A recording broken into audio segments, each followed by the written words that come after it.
Jai Mahamaya Ki Jai. Today we'll read chapter 15.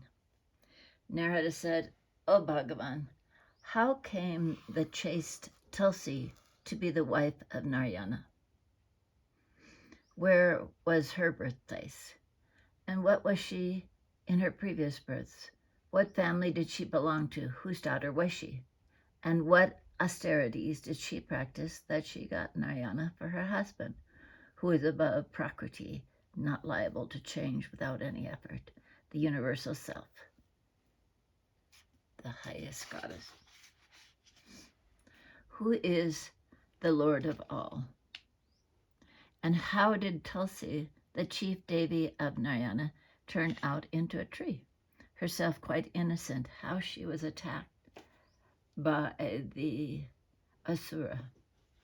O remover of all doubts, my mind, plain and simple, has become restless. I am eager to hear all this, so kindly cut asunder all my doubts. Narayana said, O Narada, the Muni Daksha Sarvarni was very religious, devoted to Vishnu, of wide renown, of a great name, and born with Vishnu's parts. Daksha Sarvasna's son, Brahma Sarvarni, was also very religious, devoted to Vishnu, and of a pure Sudasattva guna. Brahma Sarvarni's son, Dharma Sarvani, was devoted to Vishnu, and he was the master of his senses. Dharma Sarvani's son was Rudra Sarvani, was also a man of restraint and very devoted. Rudra Sarvani's son was Deva Sarvani, devoted to Vishnu. Deva Sarvani's son was Indra Sarvani. He was a great bhakti of Vishnu. His son was Vasudvaja, but he was a fanatic Shivite. At his house, Shiva himself remained for 3 yugas according to the Deva measure. So much so that Bhagavan Bhutanatha loved him more than his own son.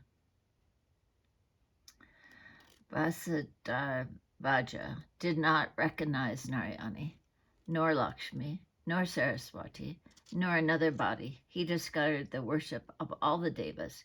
He worshipped Shiva only. The greatly exciting Lakshmi Puja, worship of Mahalakshmi in the month of Bhadra, and Sri Panchani Puja in the month of Magha, which are approved by the Vedas, Vasadvaja put an entire stop to them, and the Saraswati Puja as well. At this, the son became angry with the king and the discarded of the holy thread, the hater of Vishnu, and cursed him and said, O king, as you are purely devoted to Shiva and Shiva alone, and as you do not recognize me and the other devas, I say within no time you will be deprived of all your wealth and prosperity. Shankara, Lord Shiva, hearing this curse, became very angry and taking his trident, ran after the son. The son became afraid and accompanying his father Kasyapa took refuge at Brahma. Bhagavan Shiva went to Brahma Loka with trident in hand, and Brahma became afraid of Shiva and took son to that region of Vaikuntha.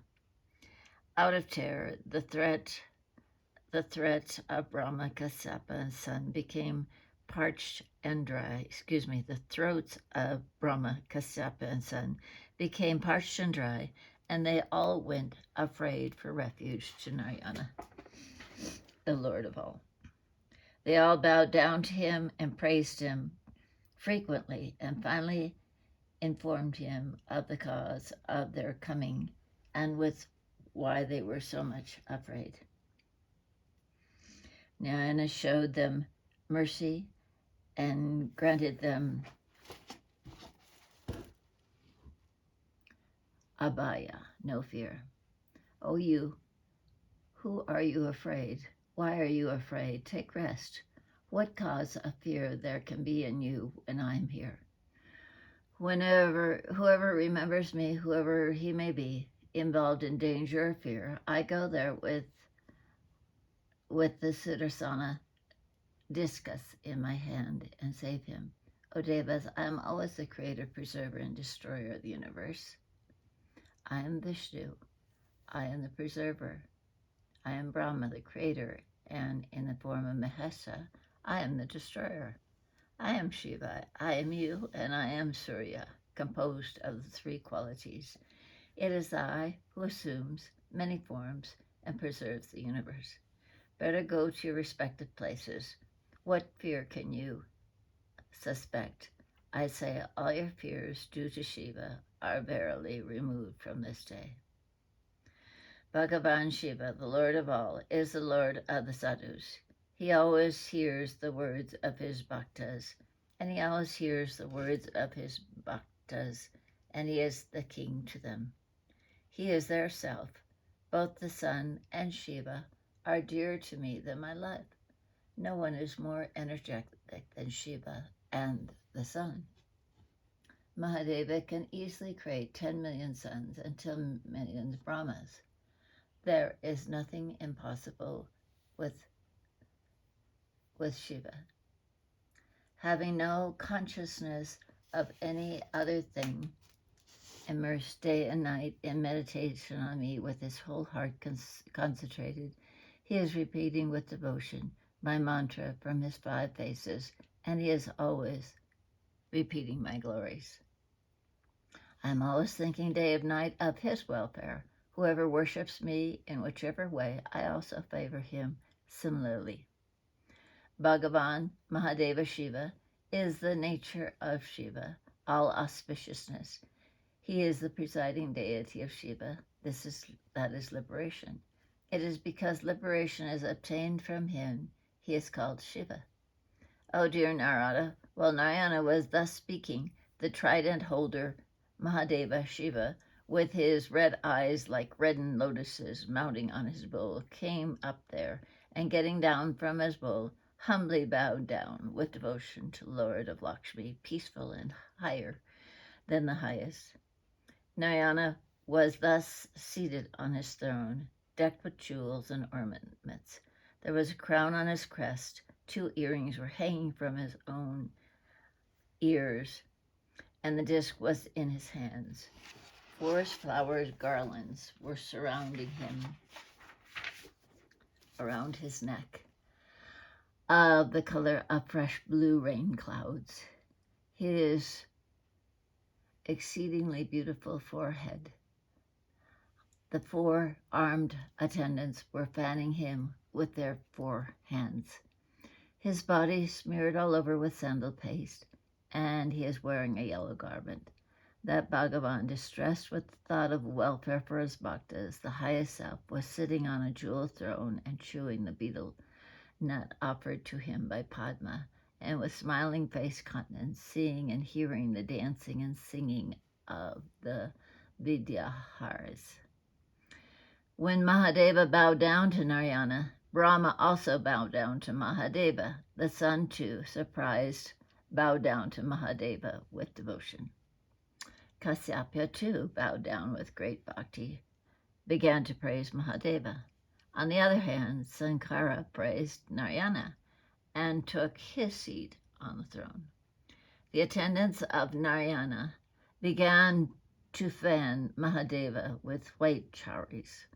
When Vishnu addressed him with sweet nectar-like voice and said, O Mahadeva, O Lord Shiva, what brings thee here?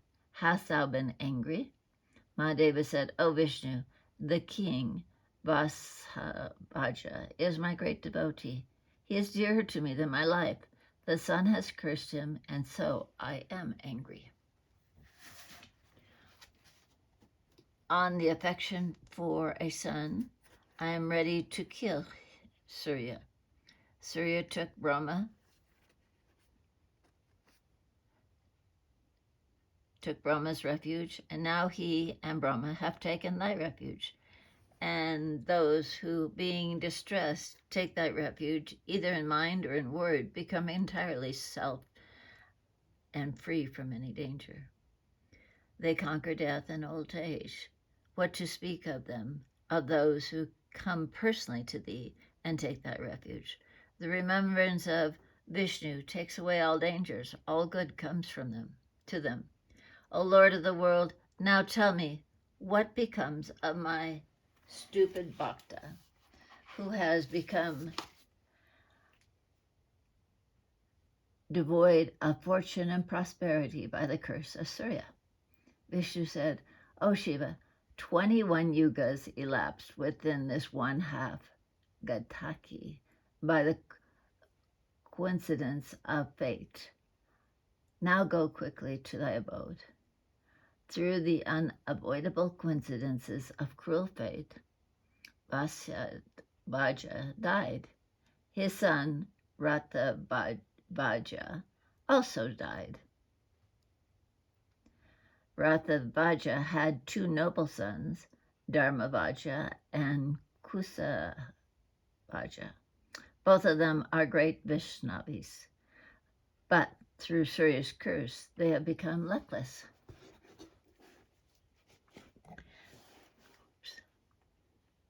Their kingdoms are lost. They have become destitute of all property, prosperity. They are now engaged in worshipping Mahalakshmi. Mahalakshmi will be born in parts of their two wives. Then again, by the grace of Lakshmi, Vaja and Vaja will be prosperous and become great kings. O Shiva, your worshipper Vaja is dead. Therefore thou dost go back to thy place. O Brahma, O Sun, O Kasapya, you all better go back to your place respectively. O Narada, thus saying, Bhagavan Vishnu went with his wife to his inner rooms. The Devas also went back gladly to their places respectively, and Mahadeva too, who is always quite full within himself, departed quickly to perform his tapasya. Thus ends the 15th chapter on the question of the anecdote of Tulsi in the 9th book in the Mahapuran of Srimad Devi Bhagavatam of 18,000 verses by Maharishi Veda Vyasa. Jai Mahamaya ki jai, Vishveshwari Mata ki jai, Bole Baba ki jai.